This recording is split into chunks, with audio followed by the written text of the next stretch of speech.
Tulong-tulong para sa pag-akot. Walang iwanan upang lahat ay magtagumpay.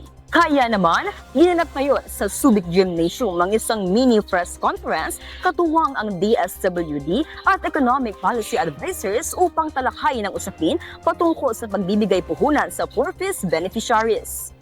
Isang mini press conference ang ginanap sa Subic Gymnasium kasama si Undersecretary Maria Santos ng DSWD at Undersecretary Carlo Reyes ng Economic Policy Advisors upang talakayin ang panukalang pagbibigay ng puhunan sa mga benepisyaryo ng PORFIS.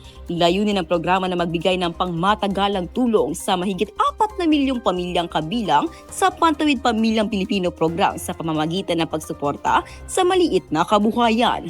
Ayon sa mga opisyal, hangad ng pamahalaan na magtulungan ang mga benepisyaryo na magkaroon ng sariling pagkakakitaan at hindi lamang umaasa sa tulong pinansyal ng programa. Kasama po natin ngayon si Undersecretary Carlo Reyes ng Economic Policy Advisors. Sir, paano po kayo makasisiguro na ang puhunan na ating ibibigay ay may patutunguhan po?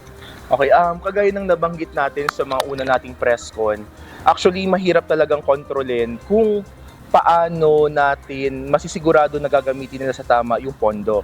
Pero gumagawa ngayon ng isang mahigpit o isang striktong hakbang ang gobyerno natin sa pag-monitoring sa ating mga PORFIS beneficiaries. Kasi ang gusto natin kung sakali mang mapatupad itong proyekto na to na bibigyan na lamang silang puhunan, kailangan mapalago nila ito. Kasi kagaya ng nasabi natin kanina, 1,300 to 1,500 lamang isang buwan sa PORFIS beneficiaries natin, talagang kulang.